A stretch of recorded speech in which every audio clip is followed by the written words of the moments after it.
నమస్కారం BDS news తెలుగుకి సుస్వాగతం। केंद्रीय कृषि मंत्री श्री नरेंद्र सिंह जी तोमर,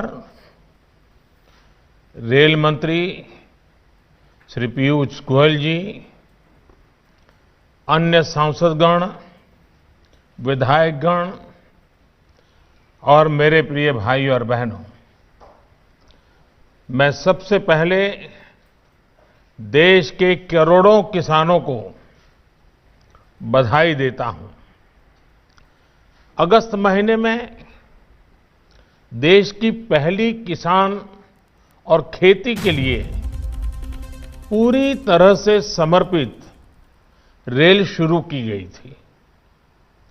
उत्तर, दक्षिण, पूरब, पश्चिम देश के हर क्षेत्र की खेती को, किसानों को किसान रेल से कनेक्ट किया जा रहा है। कोरोना की चुनौती के बीच भी बीते 4 महीनों में किसान रेल का ये नेटवर्क आज 100 के आंकड़े पर पहुंच चुका है। आज 100वीं किसान रेल थोड़ी देर पहले महाराष्ट्र के सांगोला से पश्चिम बंगाल के शालीमार के लिए रवाना हुई है। यानी एक प्रकार से पश्चिम बंगाल के किसानों, पशुपालकों, मछुआरों की पहुंच मुंबई, पुणे, नागपुर जैसे महाराष्ट्र के बड़े बड़े बाजार तक हो गई है। वहीं महाराष्ट्र के साथियों को अब पश्चिम बंगाल के मार्केट से जुड़ने के लिए सस्ती और सुलभ सुविधा मिल गई है। जो रेल अभी तक पूरे देश को आपस में जोड़ती थी, वो अब पूरे देश के कृषि बाजार को भी जोड़ रही हैं, एक कर रही हैं।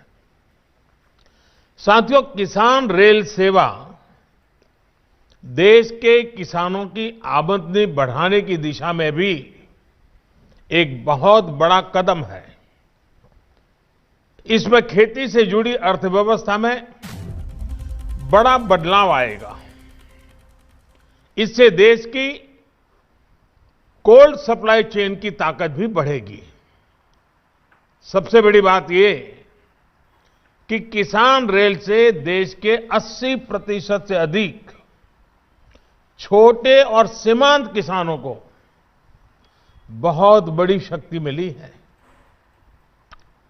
ये मैं इसलिए कह रहा हूं कि इसमें किसानों के लिए कोई न्यूनतम मात्रा तय नहीं की गई है।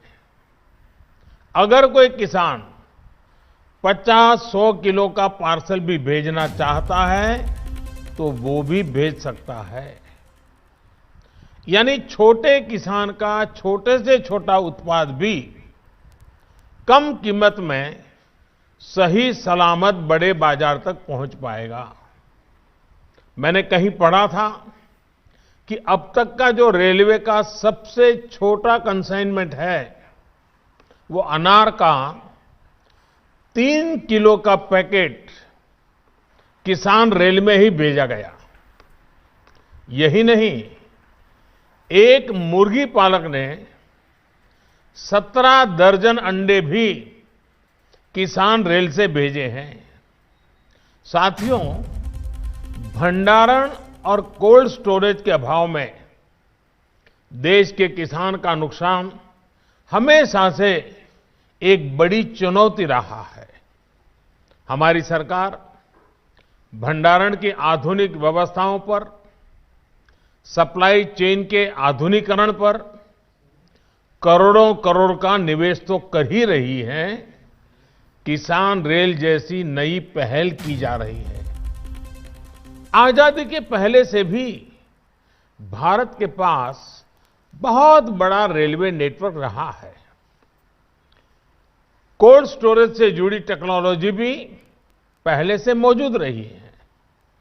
अब किसान रेल के माध्यम से इस शक्ति का बेहतर इस्तेमाल होना शुरू हुआ है। साथियों, छोटे किसानों को कम खर्च में बड़े और नए बाजार देने के लिए हमारी नीयत भी साफ है और हमारी नीति भी स्पष्ट है। हमने बजट में ही इससे जुड़ी महत्वपूर्ण घोषणाएं कर दी थी। पहली किसान रेल और दूसरी कृषि उड़ान। यानी जब हम ये कह रहे हैं कि हमारी सरकार अपने किसानों की पहुंच को देश के दूर दराज वाले क्षेत्रों और अंतर्राष्ट्रीय बाजार तक बढ़ा रही है, ये बातें हम सिर्फ हवा में नहीं कर रहे हैं, हम इसे धरती पर साकार कर रहे हैं। ये मैं पूरे विश्वास के साथ कह सकता हूं कि हम सही रास्ते पर है। साथियों, शुरुआत में किसान रेल साप्ताहिक थी। कुछ ही दिनों में ऐसी रेल की मांग इतनी बढ़ गई कि अब सप्ताह में 3 दिन ये रेल चलानी पड़ रही है। सोचिए, इतने कम समय में 100वीं किसान रेल, ये कोई साधारण बात नहीं है। ये स्पष्ट संदेश है कि देश का किसान क्या चाहता है। साथियों, ये काम किसानों की सेवा के लिए हमारी प्रतिबद्धता को प्रदर्शित करता है, लेकिन ये इस बात का भी प्रमाण है कि हमारे किसान नई संभावनाओं के लिए कितनी तेजी से तैयार हैं। किसान दूसरे राज्यों में भी अपनी फसलें बेच सके, उसमें किसान रेल और कृषि उड़ान, इसकी बहुत बड़ी भूमिका है। मुझे बहुत संतोष है कि देश के पूर्वोत्तर के किसानों को कृषि उड़ान से लाभ होना शुरू हो गया है। ऐसे ही पुख्ता तैयारियों के बाद ऐतिहासिक कृषि सुधारों की तरफ हम बढ़े हैं।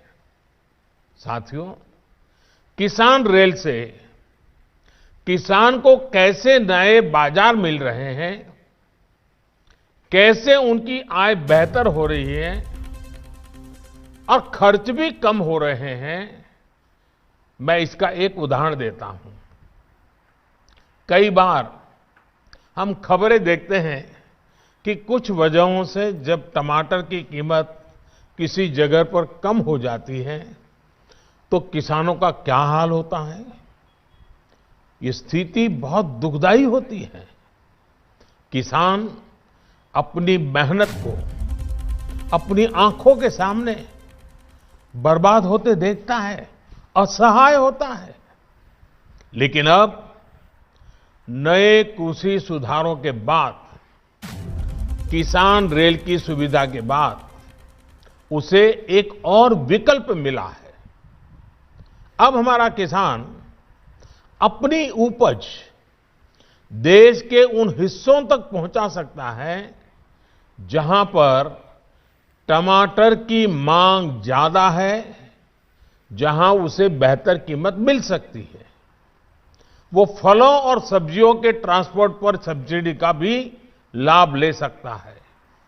भाइयों और बहनों, किसान रेल की एक और खास बात है, ये किसान रेल एक प्रकार से चलता फिरता कोल्ड स्टोरेज भी है। यानी इसमें फल हो, सब्जी हो, दूध हो, मछली हो, यानी जो भी जल्दी खराब होने वाली चीजें हैं, वो पूरी सुरक्षा के साथ एक जगह से दूसरी जगह पहुंच रही है। पहले यही सामान किसान को सड़क के माध्यम से ट्रकों में भेजना पड़ता था। सड़क के रास्ते ट्रांसपोर्टेशन की अनेक समस्याएं हैं। एक तो इसमें समय बहुत लगता है, सड़क के रास्ते भाड़ा भी अधिक होता है, किराया ज्यादा लगता है। यानी गांव में उगाने वाला हो या फिर शहर में खाने वाला, दोनों को ये महंगा पड़ता है। अब जैसे आज ही जो ट्रेन पश्चिम बंगाल के लिए निकली है, इसमें महाराष्ट्र के अनार, अंगूर, संतरे और कस्टर्ड एप्पल, जिसको कई जगह पे सीताफल भी कहते हैं, ऐसे उत्पाद भेजे जा रहे हैं। ये ट्रेन करीब करीब 40 घंटे में वहां पहुंच जाएगी। वहीं रोड से 2000 किलोमीटर से ज्यादा की दूरी तय करने में कई दिन लग जाते हैं। इस दौरान ये ट्रेन बीच में कई राज्यों के बड़े स्टेशनों में भी रुकेगी। वहां भी अगर किसान को कोई उपज भेजनी है या वहां भी कोई ऑर्डर उतारना है तो उसको भी किसान रेल सेवा देती है, उस काम को भी पूरा करती है। यानी बीच में भी अनेक बाजारों तक किसान रेल किसान का माल पहुंचाती भी है और उठाती भी है। जहां तक भाड़े की बात है तो इस रूट पर रेल का माल भाड़ा ट्रक के मुकाबले वैसे भी लगभग 1700 रुपये कम है। 1700 रुपये। किसान रेल में तो सरकार 50% छूट भी दे रही है। इसका भी किसानों को लाभ हो रहा है। साथियों, किसान रेल जैसी सुविधाएं मिलने से कैश क्रॉप, ज्यादा दाम वाली, ज्यादा पोषक फसलों के उत्पादन के लिए प्रोत्साहन बढ़ेगा। छोटा किसान पहले इन सब से इसलिए नहीं जुड़ पाता था क्योंकि उसको कोल्ड स्टोरेज और बड़े मार्केट मिलने में दिक्कत होती थी। दूर के बाजार तक पहुंचाने में उसका किराए भाड़े में ही काफी खर्च हो जाता था। इसी समस्या को देखते हुए 3 साल पहले हमारी सरकार ने टमाटर, प्याज, आलू के ट्रांसपोर्टेशन के लिए 50% सब्सिडी दी गई थी। अब आत्मनिर्भर भारत अभियान के तहत इसको दर्जनों दूसरे फल और सब्जियों के लिए भी बढ़ाया गया है। इसका भी सीधा लाभ देश के किसान को मिल रहा है। भाई और बहनों, आज पश्चिम बंगाल का किसान भी इस सुविधा से जुड़ा है। पश्चिम बंगाल में आलू, कटहल, गोभी, बैंगन जैसी अनेक सब्जियां खूब होती है। इसी तरह अनानास, लीची, आम, केला ऐसे अनेक फल भी वहां के किसान उपजाते हैं। मछली चाहे मीठे पानी की हो या खारे पानी की, पश्चिम बंगाल में कोई कमी नहीं है। समस्या इनको देश भर के मार्केट तक पहुंचाने की रही है। अब किसान रेल जैसी सुविधा से पश्चिम बंगाल के लाखों छोटे किसानों को एक बहुत बड़ा विकल्प मिला है और ये विकल्प किसान के साथ ही स्थानीय बाजार के जो छोटे छोटे व्यापारी हैं उनको भी मिला है। वो किसान से ज्यादा दाम में ज्यादा माल खरीदकर किसान रेल के जरिए दूसरे राज्यों में भी बेच सकते हैं। भाई और बहनों, गांव में ज्यादा से ज्यादा रोजगार पैदा करने के लिए, किसानों को बेहतर जीवन देने के लिए नई सुविधा, नए समाधान बहुत आवश्यक है। इसी लक्ष्य के साथ एक के बाद एक कृषि सुधार किए जा रहे हैं। कृषि से जुड़े एक्सपर्ट्स और दुनिया भर के अनुभवों और नई टेक्नोलॉजी का भारतीय कृषि में समावेश किया जा रहा है।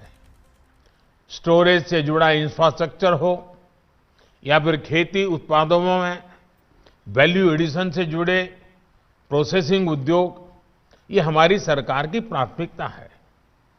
रेलवे स्टेशनों के पास देश भर में पेरिसेबल कार्गो सेंटर्स बनाए जा रहे हैं, जहां किसान अपनी उपज को स्टोर कर सकता है।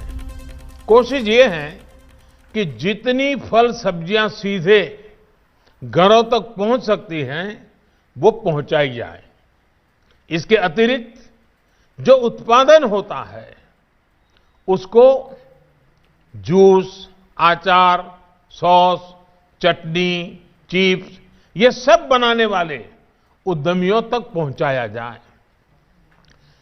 पीएम कृषि संपदा योजना के तहत mega food parks, cold chain infrastructure, agro processing cluster, processing unit, ऐसे करीब 6,500 प्रोजेक्ट्स स्वीकृत किए गए हैं, जिसमें से अनेक प्रोजेक्ट पूरे हो चुके हैं और लाखों किसान परिवारों को इसका लाभ मिल रहा है। आत्मनिर्भर अभियान पैकेज के तहत भी माइक्रो फूड प्रोसेसिंग उद्योगों के लिए 10,000 करोड़ रुपए स्वीकृत किए गए हैं। साथियों, आज अगर सरकार देशवासियों की छोटी छोटी जरूरतों को भी पूरा कर पा रही है, तो इसका कारण है सहभागिता। कृषि से जुड़े जितने भी सुधार हो रहे हैं, इनकी सबसे बड़ी ताकत भी गांवों के लोगों की, किसानों की, युवाओं की भागीदारी है।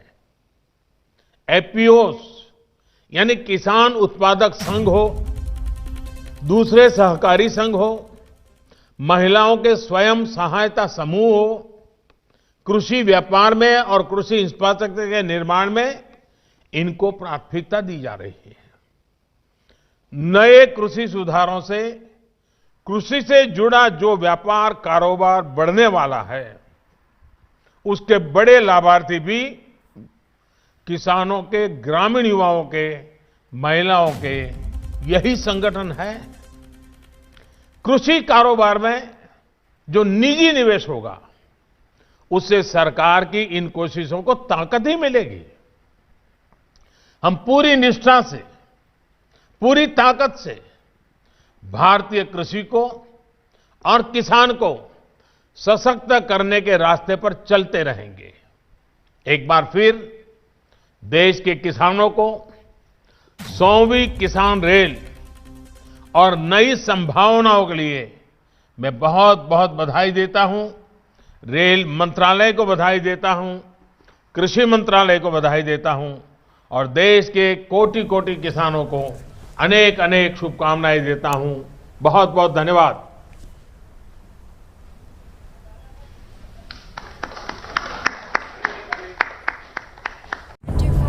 ఇంతటితో ఈ వార్తలు సమాప్తం.